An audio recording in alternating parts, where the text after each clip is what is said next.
Hello friends, welcome back to scan scholars. And आज हम बात करने वाले हैं एडिड फिल्ट्रेशन के बारे में।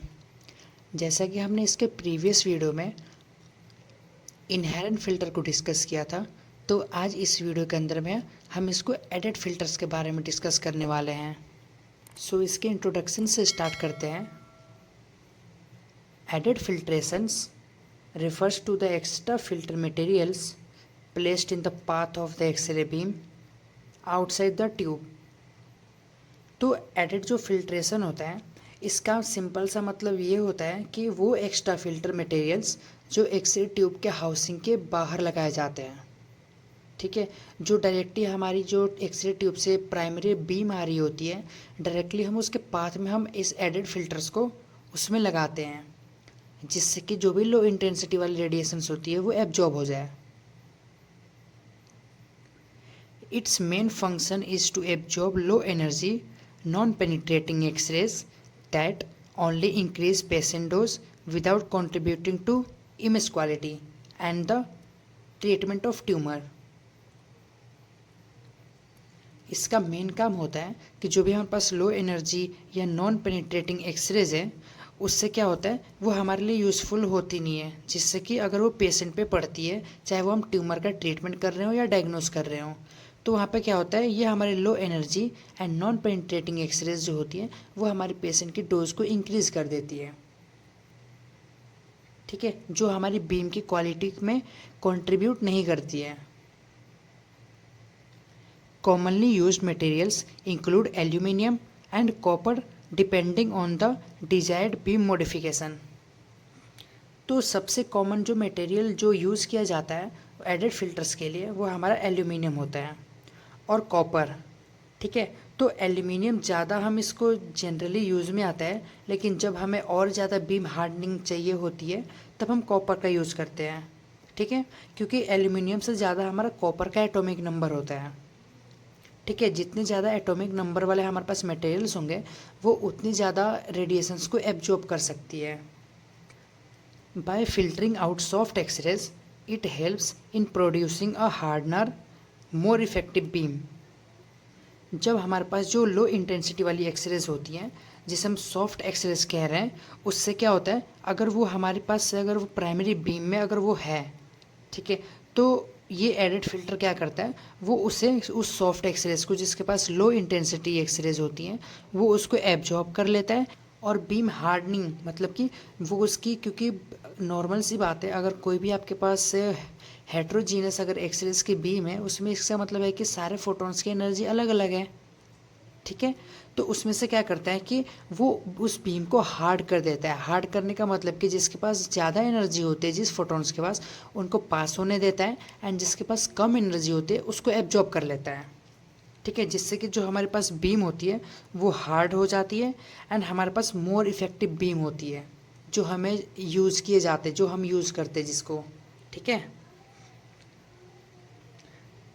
And by filtering out soft X-rays it helps to improve image and treating a tumor during radiotherapy।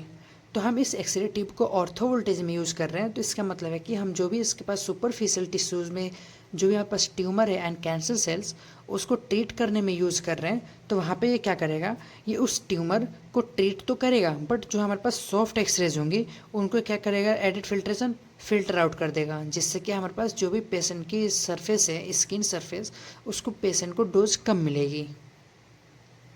And जो हमारे पास एडिड फिल्ट्रेशन होता है, तो उसमें हम जो डायग्नोस्टिक रेडियोलॉजी में हम जो यूज़ करते हैं वो approx 2.5 mm aluminium equivalent filtration required होती है, ठीक है।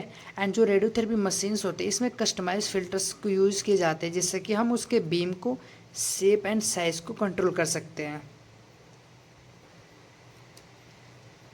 अब हम बात करते हैं एडिड फिल्ट्रेशन के पर्पस के बारे में, ठीक है, कि इसमें हमारा मेन पर्पस क्या होता है इस एडिड फिल्ट्रेशन को यूज़ करने का, ठीक है। तो फर्स्ट है रिमूव लो एनर्जी एक्सरेज, मतलब कि सबसे पहले जो हमारा एडिड फिल्टर होता है ये लो एनर्जी एक्सरेज को एब्जॉर्ब कर देता है, मतलब कि हटा देता है, ठीक है। तो ये वही सॉफ्ट एक्सरेज होते हैं जो इमेज क्वालिटी को इम्प्रूव नहीं करने देते हैं, या हमारे पास जो ट्यूमर को ट्रीट करने के लिए जो हम बीम यूज़ कर रहे हैं उसको इफ़ेक्टिवली वो इम्प्रूव नहीं करने देता है, ठीक है। जिससे कि हमारे पेशेंट की जो डोज है वो अननेसेसरी बढ़ा देता है। ठीक है। सेकंड है रिड्यूस पेशेंट डोज। तो अभी मैंने बोला कि इसके यूज़ से पेशेंट के रेडिएशन डोज काफ़ी रिड्यूस होता है, स्पेशली जैसे कि हमारे पास अगर कोई सुपरफिशियल टिश्यूज़ पर जो रेडिएशन एब्जॉर्ब कर लेते हैं बिना किसी बेनिफिट के। ठीक है। अगर किसी भी पेशेंट का ट्यूमर का ट्रीटमेंट चल रहा है तो वहाँ पे क्या करेगा, अगर ये फिल्टर हमारे सॉफ्ट एक्सरेज को एब्जॉर्ब कर लेगा तो हमारे पास पेशेंट डोज भी रिड्यूस हो जाएगी। ठीक है। एंड थर्ड है इम्प्रूव बीम क्वालिटी। तो जो हम फ़िल्टर यूज़ कर रहे हैं तो इस फ़िल्टर की वजह से बीम ज़्यादा हार्ड और पेनिट्रेटिंग बन जाती है, जिसकी वजह से हमारे पास ट्रीटमेंट करने में ट्यूमर की ज़्यादा हम हमारे पास रेडियोथेरेपी में भी ज़्यादा हम प्रिसाइज ट्रीटमेंट हम पेशेंट को दे पाते हैं। ठीक है। एंड फोर्थ है एक्सटेंड ट्यूब लाइफ। तो इसका एक और एडवांटेज भी है कि जैसे कि हमारी जो एक्सरे ट्यूब की लाइफ है उसको एक्सटेंड कर देता है, क्योंकि एनोड पर अननेसेसरी हीट लोड कम हो जाता है। ठीक है। एंड अब बात करते हैं कि इसमें कौन कौन से मटेरियल्स यूज होते हैं हमारे एडेड फिल्टर्स में। अब हम बात करते हैं कि इसमें कौन कौन से मटेरियल्स यूज़ किए जाते हैं इस एडेड फिल्ट्रेशन में। तो सबसे पहले हम बात करते हैं एल्यूमिनियम के बारे में। तो ये सबसे कॉमन फिल्टर मटेरियल है, जैसे कि मोस्ट जनरल रेडियोग्राफी में भी यूज़ होता है। यूजुअली ये 1 to 4 mm थिकनेस होती है इसकी, जो ये सॉफ्ट एक्सरेज को भी एब्जॉर्ब कर लेता है और बीम को सेफ बनाता है। ठीक है। एंड अब नेक्स्ट है कॉपर। तो एल्यूमिनियम के साथ ही इसका यूज़ कर सकते हैं हम। ठीक है। एंड इसका यूज़ किया भी जाता है और एडेड बीम हार्डनिंग में भी ये हेल्प करता है। तो ये बीम जो है, जो हम कॉपर के फिल्टर्स को यूज़ कर रहे हैं, ये हमें ज़्यादा पेनिट्रेट करने लायक जो हमारे पास फोटोन्स है जिसकी एनर्जी हाई है उनको पेनिट्रेट होने देता है। एंड जिसकी जो एल्यूमिनियम फिल्टर्स के जो भी बच चुके हैं, जैसे कि जिसकी लो इंटेंसिटी एक्सरेज है, अगर वो एल्यूमिनियम को क्रॉस कर चुकी है एंड उसकी इंटेंसिटी अभी भी है तो उससे क्या करता है कॉपर, क्योंकि उसका एटॉमिक नंबर ज़्यादा है तो ये उसे भी एब्जॉर्ब कर लेता है। एंड नेक्स्ट है टीन। तो ये थोड़ा स्पेसिफिक होता है, जो हमारे पास टीन होता है ये थोड़ा स्पेसिफिक होता है। मेनली कंपाउंड फिल्टर्स में हम जब मल्टीपल फिल्टर्स एक साथ यूज़ करते हैं प्रिसाइज बीम को फिल्टर करने के लिए, तब हम टीन का यूज़ करते हैं। ठीक है। एंड नेक्स्ट है रोडियम। तो ये हमारा रोडियम के जो फिल्टर्स होते हैं ये हम जनरली इसको मेमोग्राफी में यूज़ करते हैं, स्पेशली जब हम सॉफ्ट टिश्यूज़ की इमेजिंग कर रहे होते हैं या हम ट्रीट कर रहे होते हैं। ठीक है। एंड अब नेक्स्ट है मोलिब्डेनम। तो मोलिब्डेनम का हम यूज़ भी मेमोग्राफी में होता है, पर मेनली डेंस ब्रेस्ट के केसेस में होता है, क्योंकि इससे क्या होता है कि जो हमारे पास इमेज की कॉन्ट्रास्ट होती है वो हमारे पास इन्हेंस होके आती है। ठीक है। तो एक नोट है, ठीक है, जिसे हमें ध्यान में रखना है। The selection depends on treatment requirement and energy level of beam. ठीक है। तो हर फिल्टर का सिलेक्शन हमारे पास डिपेंड करता है कि किस टाइप की इमेजिंग हो रही है और किस टाइम के ट्यूमर्स का ट्रीटमेंट हो रहा है। ठीक है। जिससे कि हमारे पास, और इसका एक और चीज़ पे भी डिपेंड करता है, वो है कि एक्सरे बीम की एनर्जी लेवल क्या है। ठीक है। तो ये था हमारा कि हमारे पास कौन कौन से मटेरियल्स के एडेड फिल्टर्स बनाए जाते हैं एंड उसका यूज़ कहाँ होता है। अब हम समझते हैं कि ये जो एडेड फिल्ट्रेशन होता है इसका प्लेसमेंट कहाँ होता है, इसे हम लगाते कहाँ हैं। ठीक है। Positioned after the tube window, placed just outside the metal envelope of x-ray tube. तो ये फ़िल्टर हमेशा एक्सरे ट्यूब के या फिर ग्लास या मेटल इन्वेलप के बाद लगाया जाता है, मतलब कि बीम निकलने के तुरंत बाद। ठीक है। विंडो के पास में हम इस फिल्टर्स को लगाते हैं, जिससे कि जैसे ही हमारे पास प्राइमरी बीम आती है एक्सरेज की, उसमें से लो इंटेंसिटी वाली एक्सरेज एब्जॉर्ब हो जाएं। ठीक है। Before the collimator, added filters are usually located above और integrated with the collimator system. तो यूजुअली फ़िल्टर जो कॉलीमेटर होता है, ये जो हमारे पास कॉलीमेटर के ऊपर या उसमें ही इंटीग्रेटेड होता है। कुछ कुछ एक्सरे ट्यूब ऐसी होती है जिसमें कॉलीमेटर के सबसे टॉप पे ही हमें एडेड फिल्टर्स को ऐड करने के लिए वहाँ पे गैप होता है, बट कुछ कुछ ऐसी होती है जहाँ पे हम कॉलीमेटर के जस्ट ऊपर ही लगा रहे होते हैं। ठीक है। जिससे कि हमारे पास वो क्या होता है कि जो भी हमारे पास प्राइमरी बीम होती है उनके लो एनर्जी सॉफ्ट एक्सरेज को एब्जॉर्ब कर लेता है। ठीक है। In the path of primary beam, in the path of primary beam ensure only the X-ray beam passes through, removing low energy X-rays। तो ये फिल्टर सिर्फ एक्सरेज बीम के रास्ते में ही लगा होता है। इसका काम होता है कि सिर्फ यूज़फुल हाई एनर्जी जो एक्सरेज होती है उनको पास होने देता है, एंड जो लो एनर्जी जिसकी इंटेंसिटी एंड पेनिट्रेशन पावर बहुत कम है उनको ये हटा देता है। ठीक है। रिमूवेबल और adjustable based on specific exam और पेशेंट नीड्स।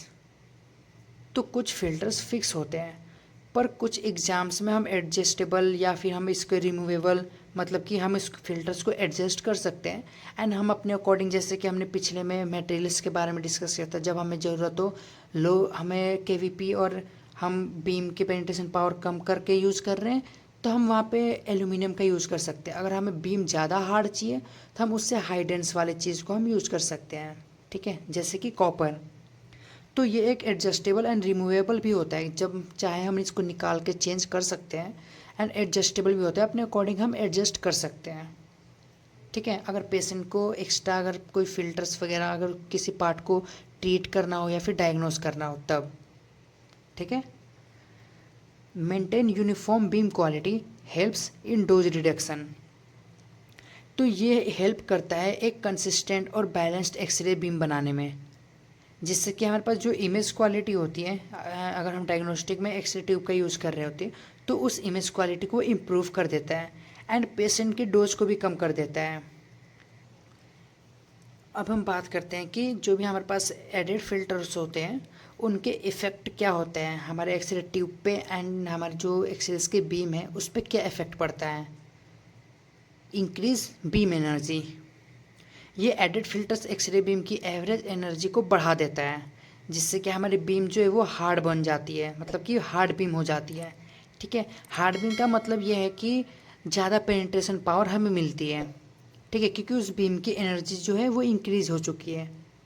ठीक है, क्योंकि पहले वो हेट्रोजीनस थी, क्योंकि सारे फोटॉन्स की एनर्जी डिफरेंट डिफरेंट थी, बट अब जब सॉफ्ट एक्सरेज को इस फिल्टर्स ने एब्जॉर्ब कर लिया है तो उसमें सिर्फ होमोजेनस हमारी एक्सरे फोटॉन्स से प्रेजेंट है। ठीक है। Remove low energy x-rays. तो इसका इफ़ेक्ट एक बेनिफिट ये भी है कि जो भी हमारे पास सॉफ्ट एक्सरेज होती है जो हमारे ट्यूमर के ट्रीटमेंट में हमारे पेशेंट की डोज को बढ़ाती है उसको रिमूव कर देता है। ठीक है, जिससे कि हमारे पास जो ट्रीटमेंट होता है वो एक्यूरेट होता है एंड हमारे पेशेंट को ज़्यादा डोज भी नहीं लगती। थर्ड है रिड्यूस स्किन डोज। जब लो एनर्जी एक्सरेज रिमूव हो जाती हैं तो पेशेंट के स्किन पर डोज भी कम पड़ती है। ये ज़्यादा सेफ बनाता है अगर हम किसी भी ट्यूमर्स को ट्रीट कर रहे हैं ऑर्थो वोल्टेज के अंदर में, क्योंकि ऑर्थो वोल्टेज में हम सिर्फ सुपरफिशियल ट्यूमर्स को ट्रीट कर पाते हैं। ठीक है। Improve HVL। तो जो HVL होता है हाई वैल्यू लेयर, इसके बढ़ाने का सिंपल सा मतलब है कि बीम और ज़्यादा स्ट्रॉन्ग और यूनिफॉर्म हो चुकी है। ठीक है, ये एक डायरेक्ट प्रूफ होता है कि हमारे पास जो बीम की क्वालिटी है वो ज़्यादा इम्प्रूव हो चुकी है। अगर HVL इम्प्रूव है, हाई है, तो इसका मतलब हमारे पास जो बीम है वो भी बहुत हार्ड हो चुकी है। ठीक है, उसके पास पेनिट्रेशन पावर बहुत ज़्यादा है। एंड नेक्स्ट है एक्सटेंड ट्यूब लाइफ। जब लो एनर्जी फोटॉन्स फिल्टर हो जाते हैं, मतलब कि हमारे इस फिल्टर्स में इनहेरेंट एंड एडेड फिल्टर्स में जब ये फिल्टर आउट हो जाते हैं, एब्जॉर्ब हो जाते हैं, तो हीट का प्रोडक्शन कम हो जाता है, जिससे कि हमारे एक्सरे ट्यूब की लाइफ जो है वो बढ़ जाती है। ठीक है। तो अब हम रेगुलेटरी रिक्वायरमेंट के बारे में डिस्कस करते हैं कि जो अभी हमारे पास एक नोट है, filtration is a legal and safety requirement set bye international and national regulatory bodies like ICRP and AERB। तो एडेड फिल्ट्रेशन सिर्फ एक टेक्निकल इम्प्रूवमेंट नहीं है बल्कि एक लीगल रिक्वायरमेंट होती है। ठीक है, जिसे इंटरनेशनल और नेशनल सेफ्टी बॉडीज जैसे कि ICRP, जिसे हम international commission on radiological protection के नाम से भी जानते हैं, and AERB atomic energy regulatory board of India ने इससे जो भी हमारे पास जो ये legal safety requirement and rule है इसको क्या किया है, इसको मैंडेटरी बनाया है। जो हमारे पास ये national and international regulatory bodies हैं, ये इंश्योर करते हैं कि पेशेंट को अननेसेसरी रेडिएशन ना मिले और जो ऑक्यूपेशनल वर्कर्स हैं वो भी सेफ रहें। ठीक है। तो इसका स्टैंडर्ड फॉलो करना हर रेडियोलॉजी सेटअप के लिए मस्ट है, चाहे वो एक्सरेटिव हमारे डिपार्टमेंट, चाहे वो रेडिएशन के किसी भी डिपार्टमेंट पे यूज ही क्यों ना हो रहा हो। ठीक है, ये मस्ट है फॉलो करना इसको, वरना सेफ्टी नॉर्म्स भी ब्रेक हो जाते हैं एंड हमारे पास जो भी लाइसेंस होता है, चाहे हम ट्यूमर के ट्रीटमेंट के लिए हो या फिर किसी डायग्नोस्टिक के लिए, वो हमारा कैंसिल भी हो सकता है। ठीक है, तो आज हमने डिस्कस किया कि हमारे जो एडेड फिल्टर्स होते हैं वो किसके बने होते हैं, कहाँ लगाए जाते हैं एंड उनका एडवांटेज क्या होता है, बेनिफिट क्या होता है। ठीक है, तो आज के लिए इतना ही। तो मिलते हैं नेक्स्ट वीडियो में, तब तक के लिए आप लाइक शेयर एंड सब्सक्राइब करो। समझ आया तो वाओ, नहीं आया तो रिमाइंड कर लो, और हाँ, बेल आइकन को भी प्रेस कर देना ताकि नेक्स्ट वीडियो आते ही आपको नोटिफिकेशन मिल जाए। तब तक के लिए stay curious and stay smart.